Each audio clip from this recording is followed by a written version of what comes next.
L'invité de Bonsoir Lyon, le président du Loup, est avec nous ce soir. Bonsoir Yann Robert. Bonsoir. Et merci d'avoir accepté notre invitation. Alors cette semaine, vous avez annoncé la première édition de l'Inversion Fest, premier festival musical du Loup.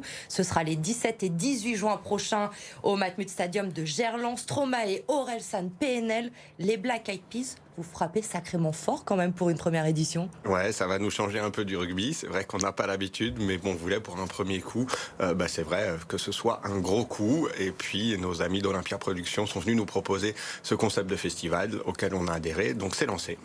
Ce festival, c'est quoi? C'est l'envie aussi pour le Loup de se diversifier dans ses activités, Certes, il y a le rugby, mais il y a aussi d'autres choses. C'est une opportunité, vous avez dit, raison de le préciser, le rugby, ça reste évidemment le cœur de nos activités, l'ADN, le centre de toutes nos activités, évidemment. Après, depuis qu'on a changé de pelouse, on est notamment passé en synthétique cette saison, d'abord pour des raisons sportives, parce que ça correspond bien à nos joueurs, à notre jeu, à notre effectif. C'est vrai que logistiquement, ça permet déjà de s'entraîner plus, de faire plus de matchs de rugby sur cette pelouse et d'en servir de manière bien plus intensive. Ça offre aussi la possibilité de la couvrir pendant l'été sur des périodes qui sont plus longues que ce qu'on pouvait faire avant parce qu'on avait des problèmes de photosynthèse. Évidemment, on ne pouvait pas la couvrir plus de 24 ou 48 heures. Là, on pourra le faire une dizaine de jours, le temps de préparer l'Inversion Fest et justement d'organiser ces concerts. Alors, on a évoqué la programmation. Vous laissez un peu de suspense encore. Il y a ces grosses têtes d'affiche déjà annoncées, mais la programmation n'est pas complète. Il va y avoir aussi des artistes féminines quand même à ce festival. Bien sûr, non, c'est pas complet. Il manque les filles, elles arrivent. Donc il manque, oui, il y aura encore entre 3 et 8 artistes de plus qui vont se produire. C'est vrai que l'annonce, on voulait déjà parler de grosses têtes d'affiche pour montrer qu'on y allait sérieusement, que ce serait un très beau moment et un très beau festival. Je pense que c'est lancé et ça, les gens commencent à le comprendre. Il y a pas mal d'artistes qui appellent du coup pour dire on veut en être aussi.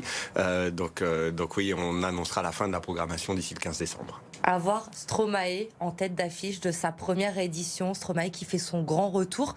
Ça a été compliqué de le convaincre? Alors on l'a pas vu depuis longtemps et pour être honnête, je suis pas un vrai spécialiste de la musique, donc ça c'est nos copains d'Olympia Prod qui s'en occupent. Oui, évidemment c'est une grosse affaire parce que c'est vrai qu'on l'a pas vu depuis 6 ans si je dis pas de bêtises. Donc évidemment que son retour c'est un gros événement, on est ravis que ça se passe chez nous.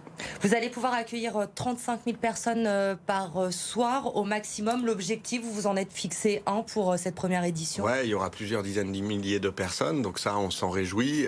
Je pense que si pour une première édition on faisait 30 000 chaque soir, ça serait formidable. J'espère qu'il manquera quelques supporters du Loup parce qu'ils seront plutôt à Nice pour les demi-finales de Top 14. Oui.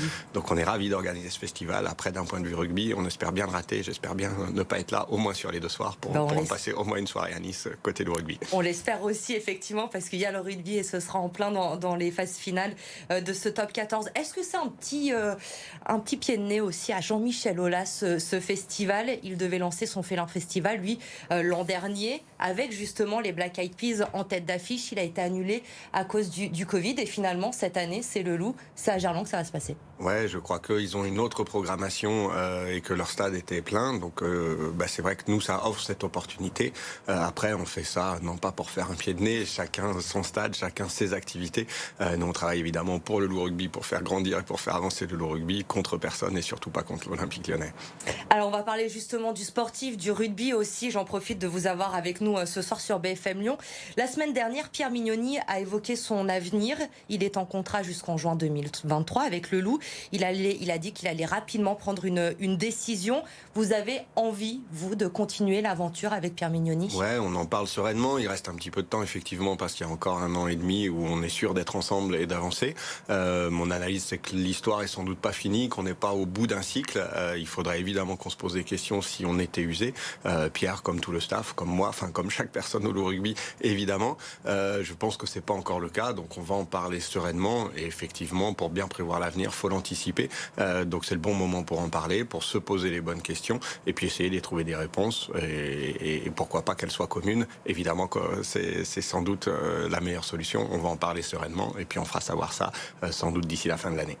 L'année 2022 L'année 2021. D'ici donc dans quelques semaines, normalement, le dossier sera réglé. Généralement, on essaye d'anticiper un peu plus d'un an en avance. C'est dans l'intérêt de tous, de Pierre bien sûr, du rugby, et ça se passe évidemment très sereinement. On se connaît très bien maintenant depuis un moment. On a l'habitude de bien travailler ensemble. Est-ce qu'on a encore mieux à faire? C'est la réflexion à laquelle il faut qu'on répose.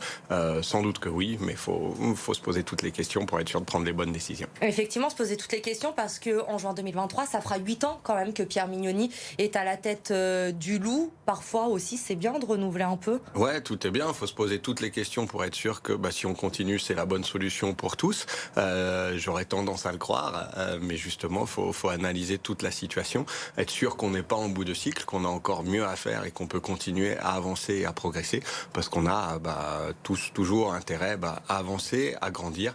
Donc c'est pour ça que c'est le bon moment de réfléchir à ça. Lui a dit justement qu'il aimerait avoir un rôle différent peut-être au sein du club, d'être plus impliqué dans le développement sportif, dans la structuration du club.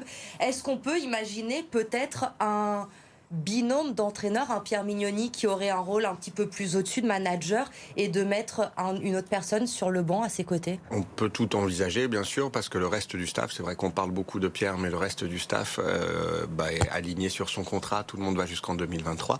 Il y a un travail qui est bien fait, qui est encore on progress, et du coup, il reste beaucoup de choses à faire.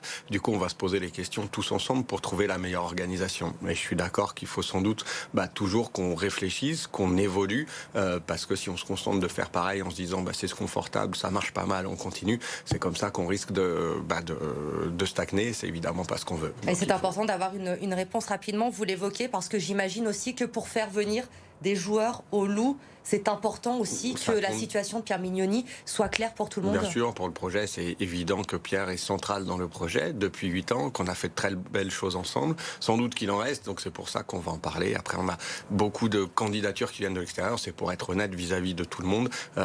Tous les entraîneurs qui postulent chez nous, tous les joueurs qui veulent venir, que chacun sache à quoi s'attendre, qu'on se mette d'accord sur le projet, puis qu'on puisse avancer sereinement et sur des bases solides. Le projet, il va se construire aussi avec Baptiste Couillou sur le terrain. La prolongation de 3 ans, j'imagine que c'est une bonne nouvelle pour vous, le président? Ouais, c'est pas encore tout à fait officiel, mais c'est vrai qu'on discute, qu'on est sereinement, et pareil pour Baptiste. Je pense qu'on n'est pas arrivé au bout de l'histoire. On a bien progressé ensemble, on grandit, mais on n'est pas arrivé parce que la route jusqu'au sommet, elle est longue et difficile. Et même si on y arrive un jour, il faudra pas redescendre. Donc la route est longue, difficile et semée d'embûches. On a besoin de toutes nos forces vives. Et bien sûr que Baptiste, comme les autres Lyonnais formés au club qui ont déjà re-signé, on a envie de continuer ensemble parce que l'aventure est belle et elle n'est pas terminée. Vous évoquiez tout à l'heure, quand on parlait du festival, les demi-finales du top 14 en juin prochain. Évidemment, on a tous envie de voir le Loup aller jusqu'à la finale de ce top 14 et de soulever le bouclier de Brennus. Depuis le début de la saison, 10 journées, 5 victoires, 5 défaites. Vous êtes 4e au classement. Quel bilan vous tirez de ce début de saison? Ouais, on peut se dire que c'est plutôt bien, plutôt positif, équilibré, 5 victoires, 5 défaites, vous le dites, donc c'est plutôt positif, mais ça pourrait être bien mieux. Cela dit, je disais à mes joueurs avant de partir en vacances, j'aime mieux être frustré parce qu'on est sans doute qu'à 75 ou 80% de notre potentiel, en se disant que le meilleur, j'espère, reste à venir, plutôt d'être désespéré parce qu'on est à 100% et on a la même place, on ne peut pas faire. Donc on a vu qu'on pouvait faire de belles choses, on l'a vu par séquence, on l'a vu contre Toulouse, on a passé, je pense, un moment merveilleux au Matmut Stadium avec les 20 000 personnes qui étaient là, qui ont tout envie de revenir. On a envie de revivre ça. Par contre, il faut qu'on mette ce niveau d'exigence, d'intensité et de régularité, 80 minutes par match, et puis tous les samedis, pas seulement par bribes. Donc c'est tout le travail qui nous attend. On a le potentiel pour le faire, on a les joueurs pour le faire, le staff pour le faire. Maintenant, entre pouvoir le faire et le faire, c'est beaucoup de travail. Donc c'est ce à quoi il faut qu'on s'attelle, parce que je suis convaincu qu'on a de belles choses à faire. J'espère que le meilleur est à venir. Maintenant, charge à nous d'aller le chercher. Eh bien, on va se terminer sur cette belle note et cet espoir, cet optimisme du président. Merci beaucoup, Yann Roubert, Merci à vous d'avoir été avec nous ce soir sur le plateau de BFM Lyon.